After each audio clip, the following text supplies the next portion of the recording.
नमस्ते दोस्तों, आपका स्वागत है। आ गया है क्वेश्चनों की राजा, बजा देगा सभी क्वेश्चनों की बाजा। तो आइए देखते हैं क्वेश्चन को।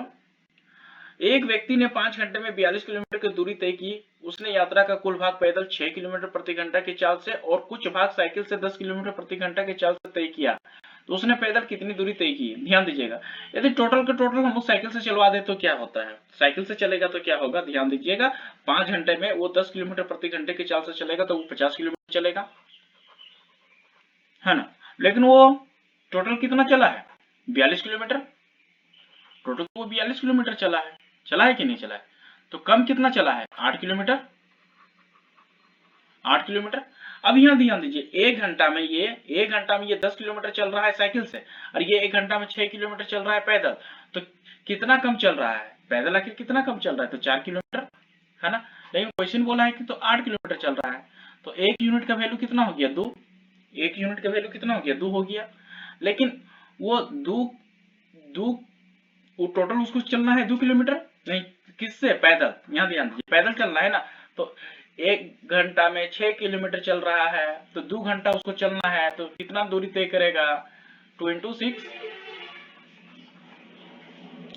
2 इंटू 6 इक्वल टू कितना होता है? 12 किलोमीटर। ये रहा हम लोग का आंसर, है ना।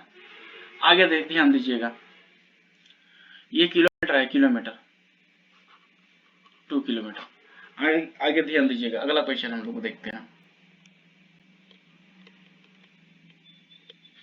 बोला है नरेंद्र की माँ, ध्यान दीजिएगा, नरेंद्र की माँ की उम्र नरेंद्र से 4 गुनी है। ठीक है तो है। अब 4 साल पहले उसकी माँ की उम्र नरेंद्र की उम्र से 6 गुनी थी।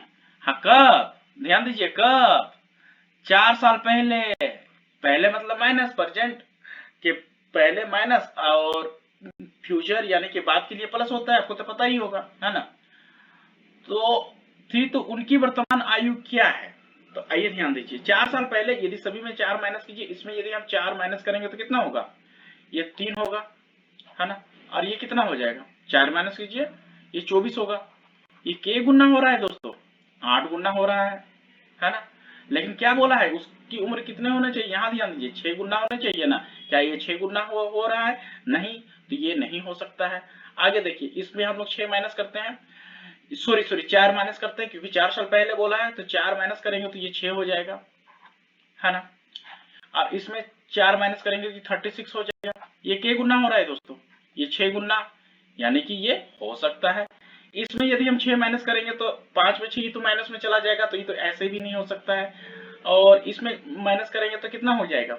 ये 14 हो जाएगा, है ना। और ये कितना हो जाएगा? 74 हो जाएगा। ये 6 गुना हो रहा है? नहीं हो रहा है, तो ये भी नहीं हो सकता है। हम लोग का फाइनली आंसर यही होगा, है ना। अगला क्वेश्चन हम लोग बढ़ते हैं।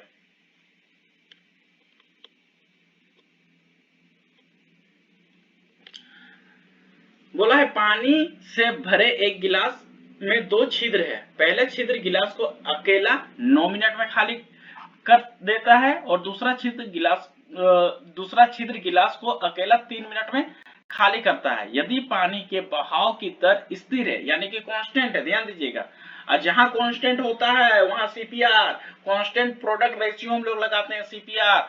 ध्यान दीजिएगा दोस्तों, सीपीआर बहुत बड़ा हथियार है ना। तो फिर बोला है, तो दोनों छिद्र से एक साथ पानी रिसने पर गिलास कितने देर में खाली हो जाएगा? तो ध्यान दीजिए, जब भी 3 मिनट और 9 मिनट, यानी कि इसका रेशियो देखिए कितना हो रहा है, 1 और 3 हो रहा है। यदि इसका रेशियो हम लोग देखेंगे तो 1 और 3 का होगा। और जब भी 1 और 3 का रेशियो होता है दोस्तों, ध्यान दीजिए, तो जो कम समय लेता है, जो 3 मिनट यानी कि कम समय में जो खाली करता है, खाली कितना में कर रहा है? 3 मिनट में। जो कम समय कौन ले रहा है? ये 3, ये तो ज्यादा, 9 मिनट ज्यादा हो गया ना। जो कम समय लेता है उसका 75% में ये खाली कर सकता है, सीपीआर बोलता है। अब ये सीपीआर क्या है? इसका टेबल, इसका 2 टेबल होता है, 2 टेबल में बताऊंगा फिर कभी। फिलहाल अभी देखिए, वो टेबल बहुत इजी है, उसको आपको याद करना पड़ेगा, उसी में 90% क्वेश्चन सोल्व हो जाता है, ध्यान दीजिएगा। तो 75% क्या होता है दोस्तों? बोलिए बोलिए बोलिए, 3/4 हो जाएगा। 3/4 इक्वल टू 9/4, और 9/4 इक्वल टू क्या होता है? 2 सही 1/4। ये हम लोग का आंसर हो जाएगा। आगे हम लोग बढ़ते हैं।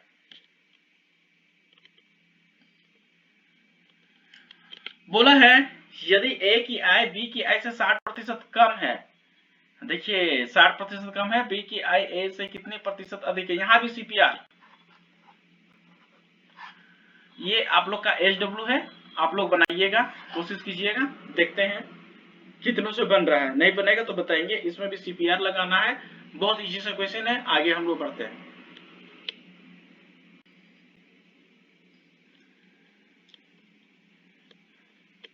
देखिए क्वेश्चन बोल रहे हैं एक परीक्षा में 92% छात्र उत्तीर्ण हुए हैं, उत्तीर्ण के पास, तो फेल कितना हुआ है, जाहिर सी बात है 8%, है ना। फिर बोल रहा है 480 छात्र अतुर्ण, हाँ अनुत्तीर्ण, यानी कि फेल होने वाला छात्र कितना है, 480 है, 480 है। तो परीक्षा में कितने छात्र शामिल थे, हुए थे, यानी 100% का वैल्यू पूछ रहा है दोस्तों, है ना, 100% का वैल्यू पूछ रहा है। तो यहाँ ध्यान दीजिएगा, यदि हम इसका 1% निकालेंगे तो क्या होगा, है ना, 1% निकालेंगे तो क्या होगा, 60 हो जाएगा। तो 100% क्या हो जाएगा दोस्तों, सभी को पता है 6000, तो ये हम लोग का आंसर हो जाएगा। आशा करता हूं कि ये वीडियो आपको पसंद आया।